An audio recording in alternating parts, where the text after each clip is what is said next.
Every day, new patients arrive by the dozen, most of them presenting bullet wounds.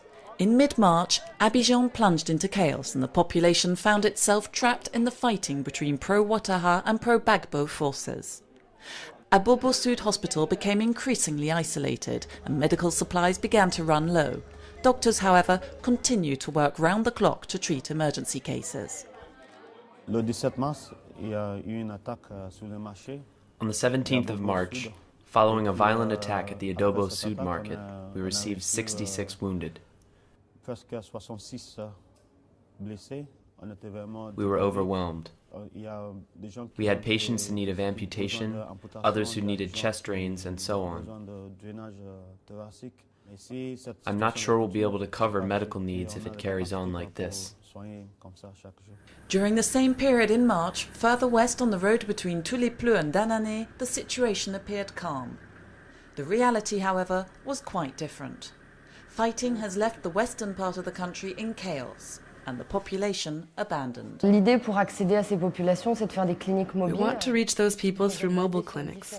We'll be based at different sites a couple of days a week, giving people access to primary health care. D'avoir un accès d'abord aux soins primaires.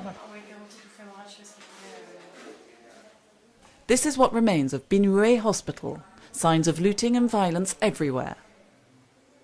Terrified, Ivorians were forced to flee their villages. Tens of thousands of them have taken refuge in neighbouring Liberia.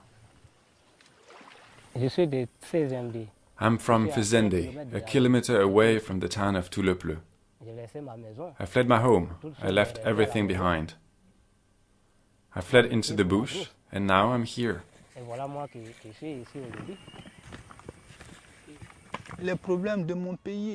With the problems in my country, you can see the worry and fear on my face.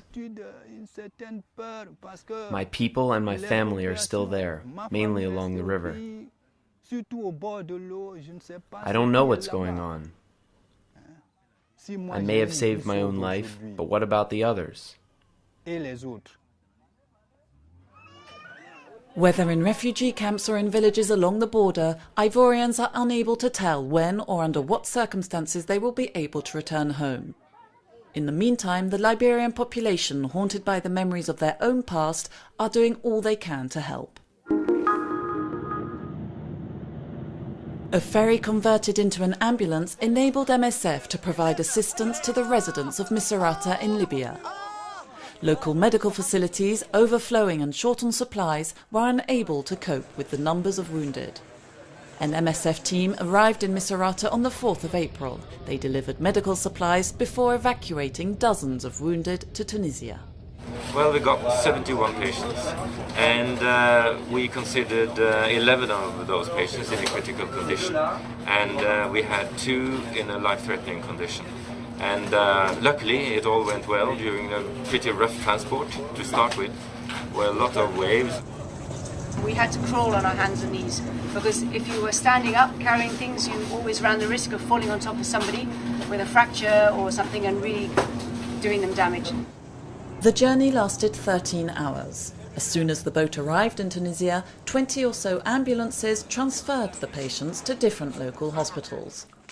All of the patients survived, including those with the most severe injuries. He was one of the critically ill patients, had bullet wounds to his chest, abdomen, legs and shoulder.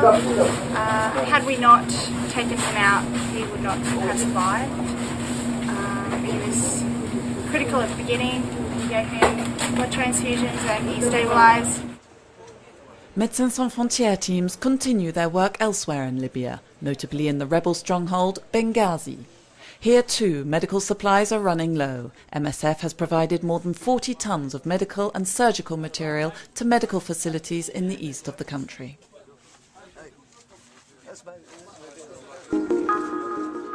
Buenaventura is a town of 450,000 inhabitants on the Pacific coast of Colombia.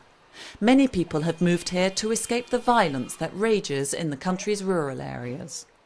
More than a quarter of the town's inhabitants have not registered for social security. Some of them do not have any legal documents at all. Our social work consists of helping those who either have no civil status or are not registered for Social Security, and to help them gain access to the national healthcare system.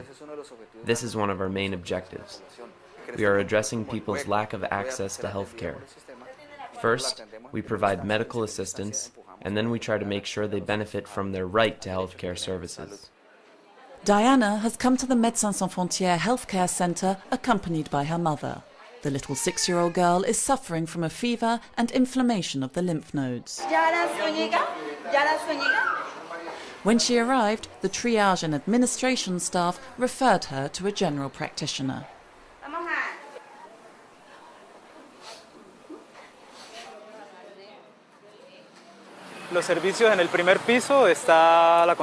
Nursing appointments and casualty cases are treated on the first floor.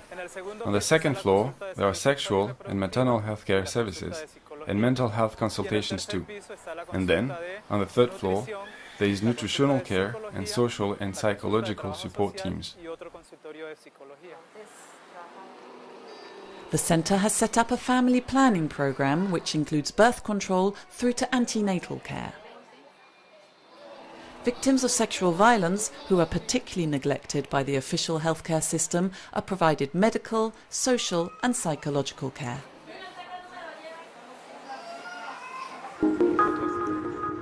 Abril Hospital in South Sudan is the only referral hospital in northern Bahr el Ghazal state. Its paediatric, maternity and nutritional services are very much in demand. This increases the pressure on the logistics team to overcome certain challenges. The management of wastewater and the disposal of medical materials are amongst their priorities. We've just submitted a proposal to improve hygiene in the hospital. Here in Abril, infiltration levels are very low, so we need to set up alternative systems to manage wastewater. Every day we use approximately 30,000 liters of water here in the hospital. To handle such quantities, we want to set up evapotranspiration zones. The hospital also needs to be extended. James is an architect and in charge of the building project. He's there to resolve any problems related to human resources, transport or the weather. My assignment here is to extend IPD ward and maternity ward and to build one new IPD ward. My main challenges is to identify the right contractors to do the work because we don't have very qualified people. Another challenge is the supply of materials, which comes as a result of sometimes blockage on the roads from supply areas like Khartoum. Another challenge on the worker side is the weather conditions. We have very hot temperatures here and working throughout the day is not easy. The new buildings will be completed by the end of June. The paediatric and maternity wards will provide approximately 100 new beds. A new delivery room will also be opening. For 3 months, this building in central Paris provided shelter for homeless refugees, mainly Eritreans and Afghans. But when the winter shelter programme operated by the charity Emmaüs came to an end on the 30th of March, the 110 people lodged here found themselves back on the streets. I've got no money and no accommodation. My life is very difficult. I sleep in the street. That's life. It's just the way it is. I learned the expression, all good things come to those who wait. During the winter months, Morgan visited the hostel once a week to treat or to assist the migrants in administrative and medical matters. These people are going to find themselves back on the streets having experienced a few months of stability. On the streets they take less care of their health, they're more preoccupied by finding a hostel of some sort. Chaque soir, c'est des cauchemars qui sont différents. Non, oui, c'est la même chose à chaque fois. Différent chaque fois. Oui. Morgan referred those in need of medical care to a hospital or to the MSF health centre also in central Paris. Although this centre is open throughout the year, it is not enough to cover their healthcare needs. Now that they're back in the streets, it's going to be difficult to reach them again. There are different approaches. First, there's the street monitoring approach, but we also work with other partners, other charities.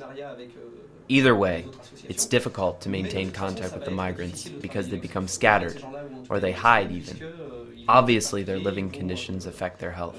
MSF would like to see migrants provided permanent shelter, to which they have the right. However, the current tightening of asylum policies in France is making administrative and medical assistance to refugees increasingly complicated.